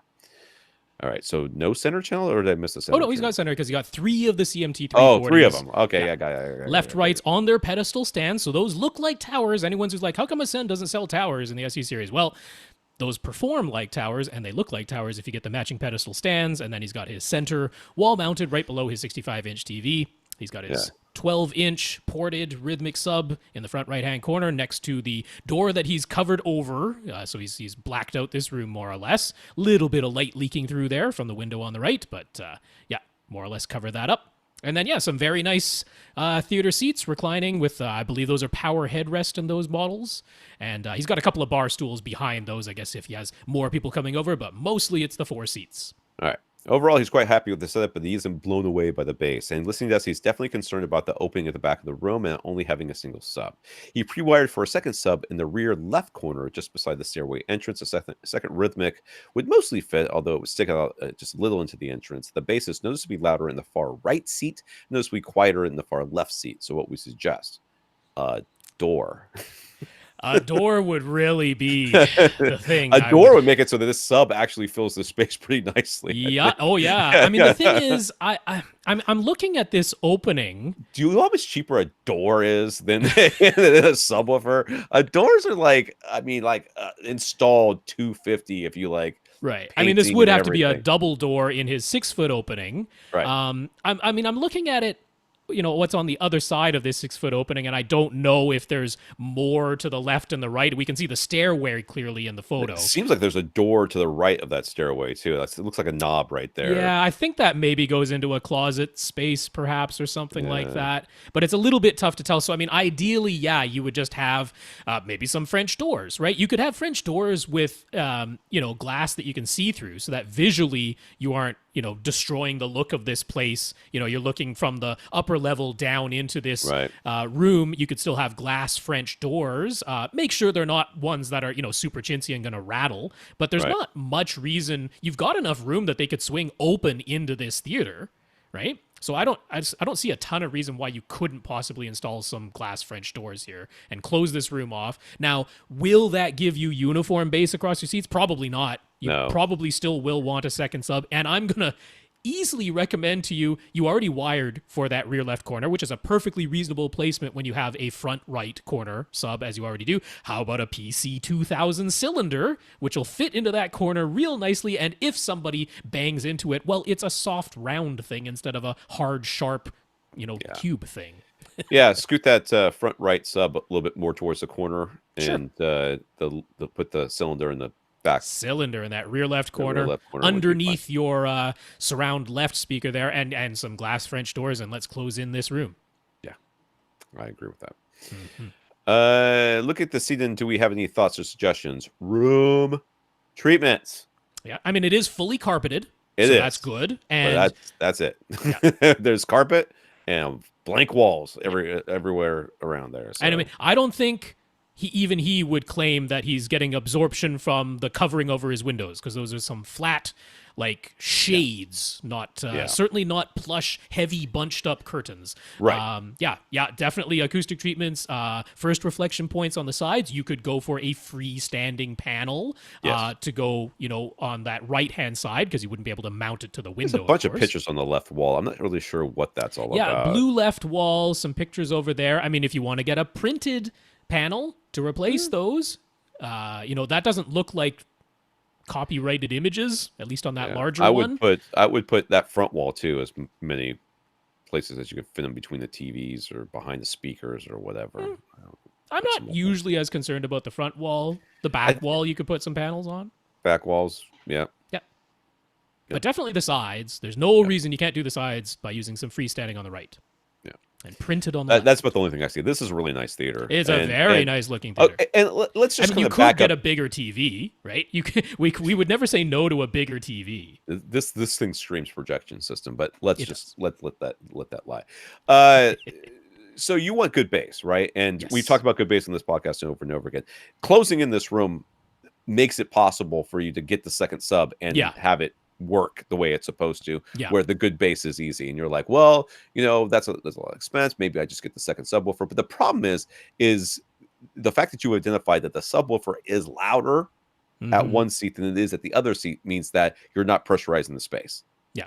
It's clearly non-uniform. Yeah. It's very non-uniform. So, it's escaping up that hallway. It's doing all sorts of things. You don't know what it's doing. So if you said, I don't want to get the doors, what can I do? Well, we're going to say, get rid of that sub, get a much bigger sub so that we can fill up the entire space. And potentially position it differently, like maybe in the very middle. Well, he's got lots of positioning options here. Like he's one of the, very rarely do we can just keep scooting it down the wall till it sounds good. I mean, you could put it directly below your center speaker. You've got enough height there. It could fit right in the middle of your front wall. Yeah. You could do that.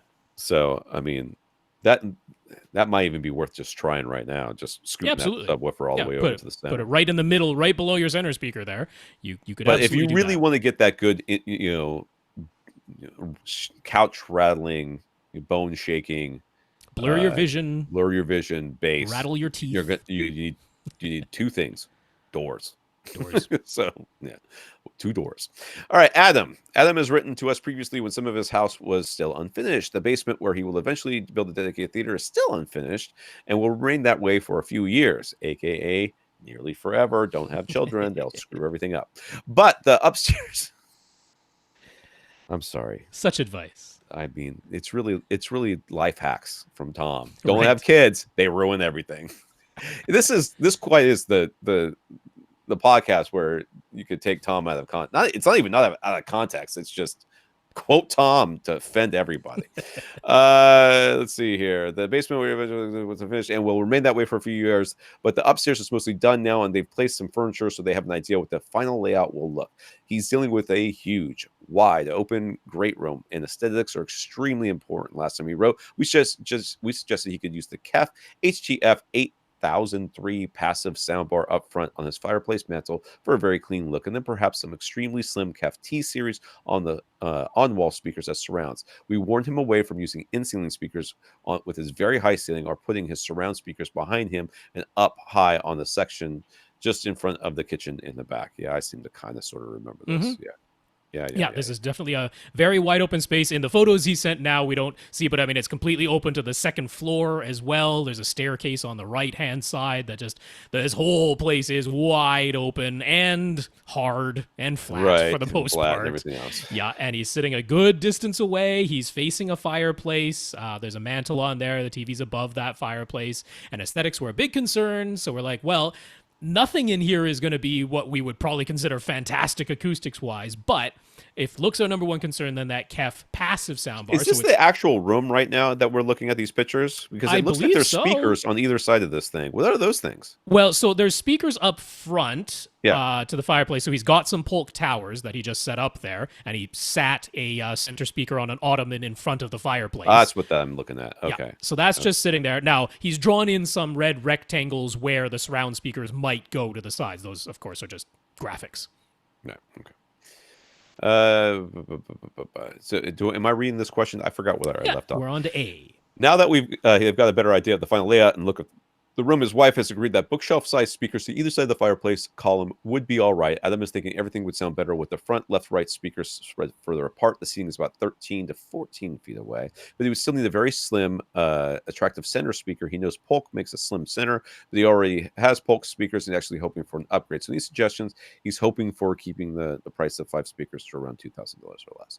So what were the ones we suggested for his surrounds? As KEF, the T series, those are like the little thin ones, right? Those are the super thin ones. I mean, it was because we were already talking about Kef with the potentially the three. I mean, so it's three speakers in one bar. That's what the HTF 8003 is. So it looks like a sound bar, but it's just three passive speakers that happen to have that form factor. And then since he has these spaces to the left and the right, we're like, yeah, like the T301, the very, very flat on-wall speakers could certainly go there without making the aesthetics a problem. You know, they're super skinny and just a flat white rectangle. So, you know, that could work and it would all be Kef, but he's like, you know, if he gets that HTF 8003, then he would just have the soundbar up front. That wouldn't give him very much of a width in the left-right stereo spread, he's thinking.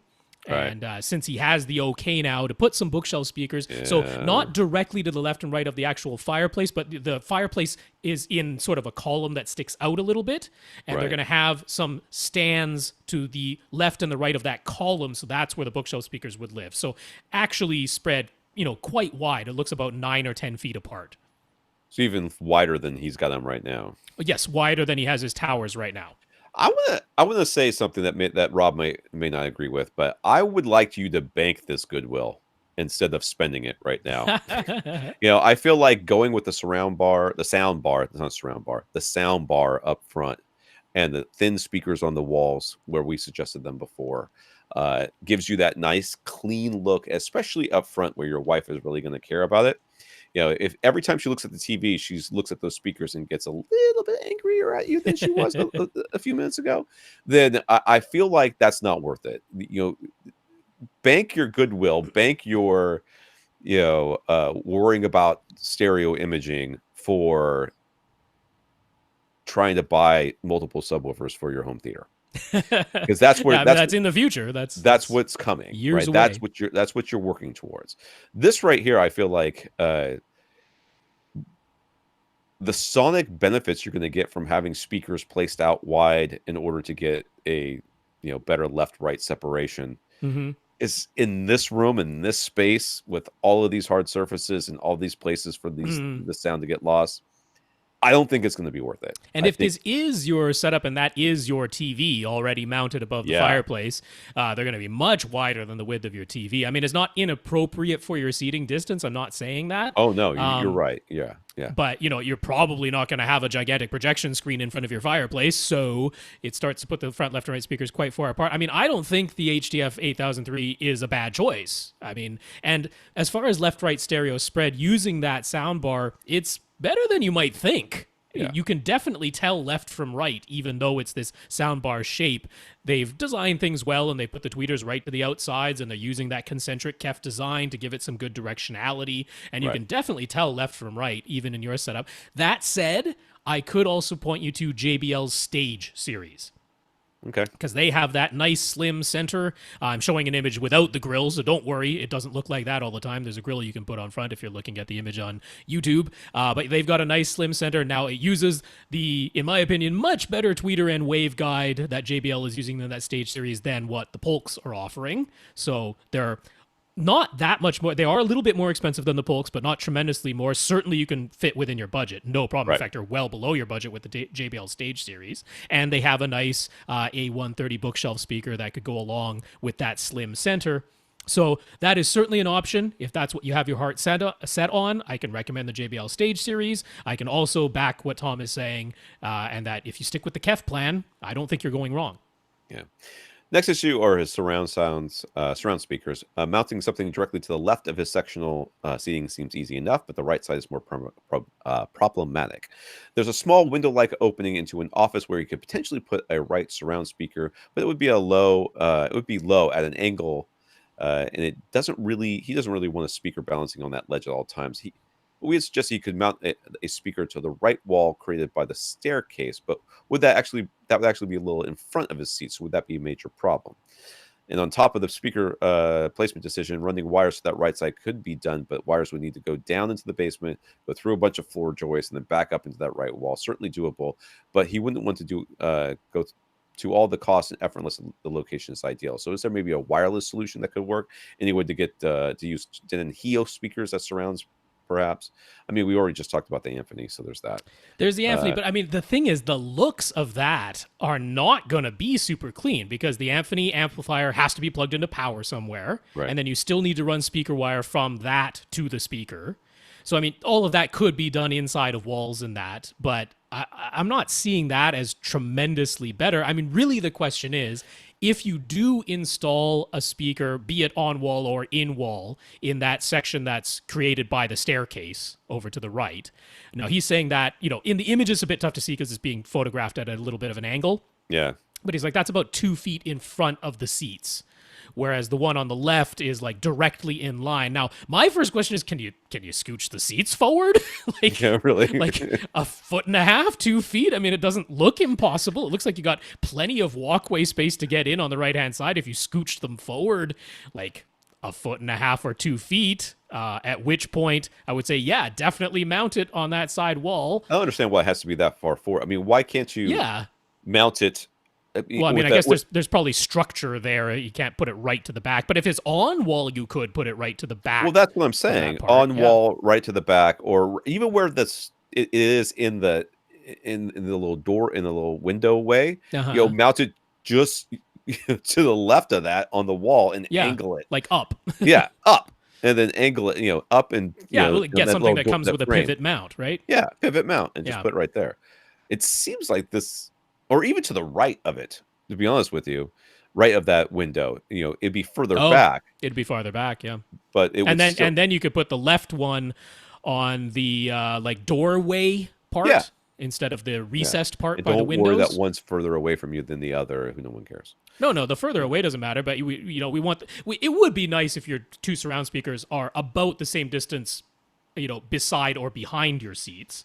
Right. That's nice if you can do that. But that seems entirely doable. Certainly with on walls, you could do that. That's what the T-Series are, though, aren't they? Aren't they all? Oh, yeah, the T-Series. I still like those T-Series because if aesthetics are a super big concern, those T-Series speakers are as unobtrusive as an on-wall can possibly get. Right. They really are. And even with the JBLs, that wouldn't be such a mismatch. I'd worry about that. All right, we'll do one more, and then I'm going to fall asleep. So, Michael is the fellow in Newfoundland, Canada, who was one of our first listeners to write us about the hassles of using an AV receiver when you're visually impaired. Michael has been away from the podcast and home theater in general for a while, but he's back now and looking to upgrade his Denon 1912 receiver. He's sticking with a 5.1 setup, plus powering his own 2. So a 7.1 model is what he wants, but Atmos is not a concern. His budget tops out at $600 Canadian. Since he uses the smartphone app with a screen reader to control his AV receiver, he did a little research and downloaded the latest apps from the major receiver brands. You see, this is something that it's so sad, but it's true. People who do not have whatever the issue is, whatever that problem is, like can't even imagine the kind of hoops that you have to jump through when you do have the problem. Yeah, so, when it comes to accessibility, whether you're visually impaired or hearing impaired. Well, even, gender differences and, race differences and stuff like that. Like, I can imagine what it's like to be a woman. I can imagine what it's like. Even when I say, I can't. None of us can.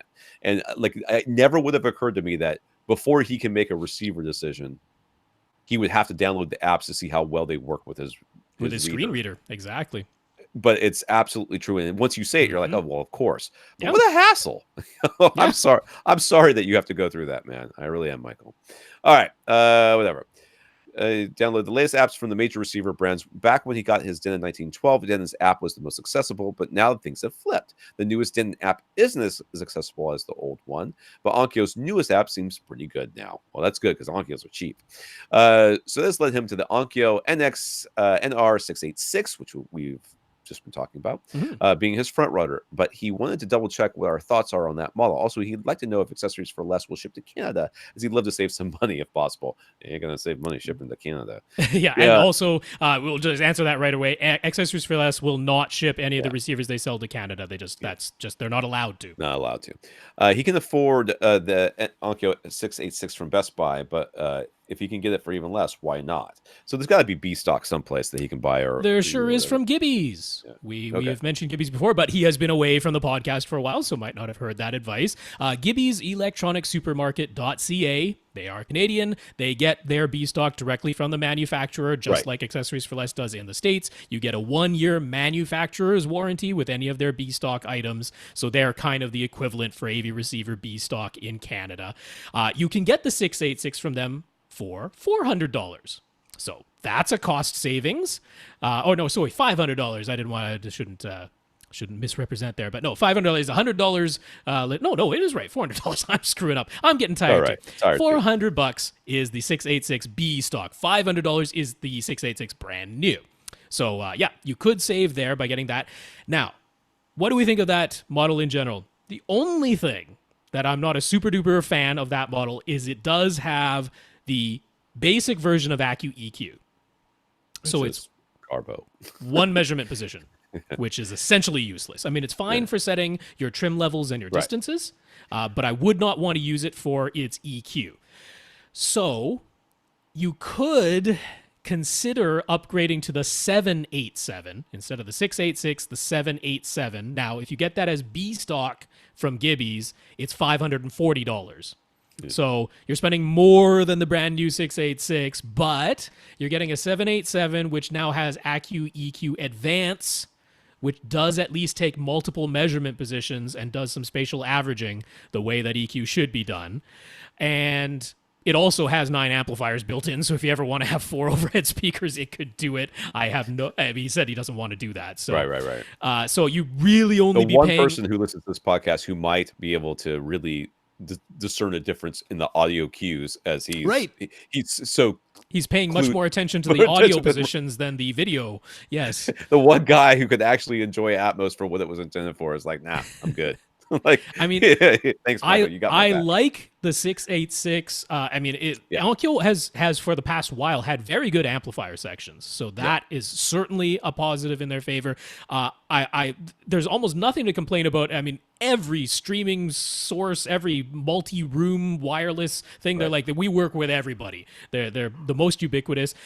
They do work with Google Assistant instead of Amazon Assistant, if that matters to you at all. But really, the 686, the only thing that gives me pause is that I would use AccuEQ to automatically set my distances and trim levels, but then I wouldn't use it for the actual equalization part. I would turn it off after that point. So if that's okay by you, $400 for the B stock is really a pretty good deal. 1912 PAB. It's got what, XT maybe? I think it was just standard EQ if it was even multi-Q at all. Yeah, it might not have been. He might not even be able to know this difference anyway. I know. So I might know. be okay. So we'll put that out. You could get the 787 for the more advanced AccuEQ Advanced. Okay. Last one, Infinite Gary. One of Gary's many TVs is a Sony A8F OLED. In order to use HDMI ARC with his Marantz SR1611, it was necessary to turn on HDMI CEC in the Sony. It hasn't caused any big problems, so Gary doesn't mind. But if he uses Sony TV's remote to power the Sony on and off, then the Marantz will turn on and off along with it. That's fine. Convenient even. But if he uses the Marantz receiver's remote, if he powers on the Marantz, the Sony TV turns on too. But if he turns the Marantz off, the Sony TV stays on. None of this is any sort of big problem. Gary would just like to understand why it works this way.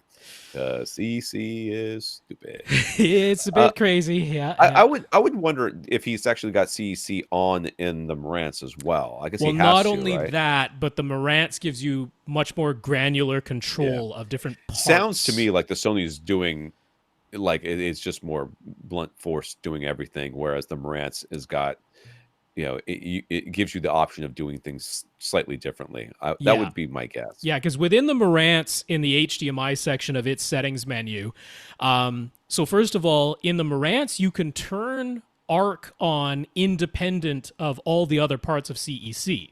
Right. So the Sony TV has to have CEC on. That's true.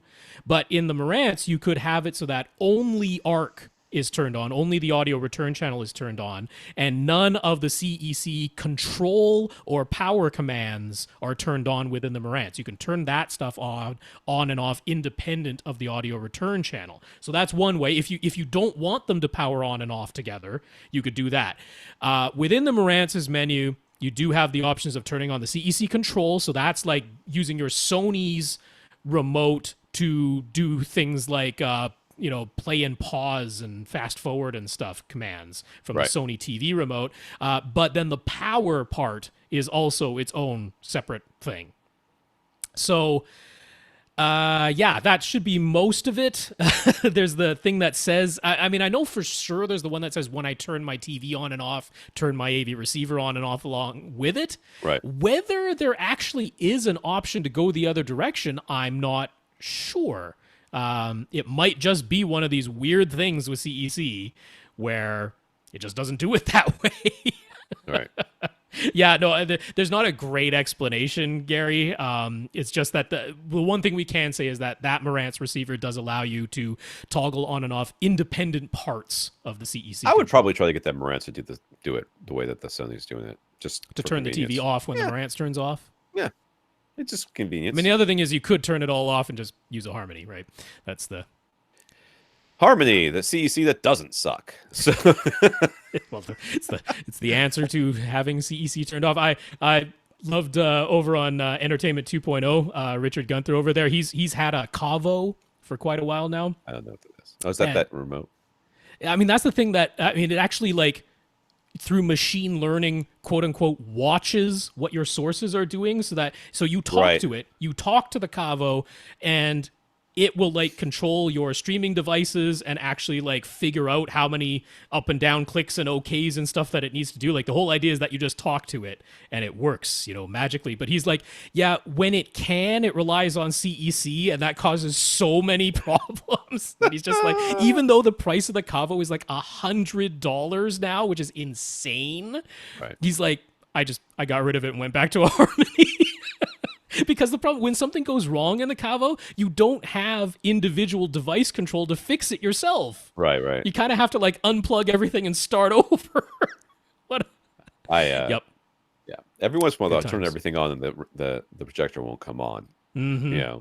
Like they used to have a help button on one of the earlier ones, but to get to the help button, there's the help button, but you have to go into a menu to get to it now. I always forget about it. I was like, by the time I get into the menu to find the help button, I've already gotten to devices and just done it manually. Yes. All right, what do we got left? We have Adam G and Josh L. Those are the fellows left on our list, and we'll answer you next week.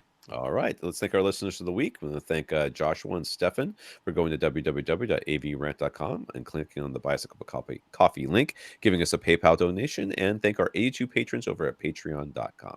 That's right, Joshua and Stefan, thank you very much for those PayPal donations, and thanks so much to our 82 patrons over at patreon.com/AVRant Podcast if you'd like to sign up for an automatic monthly donation.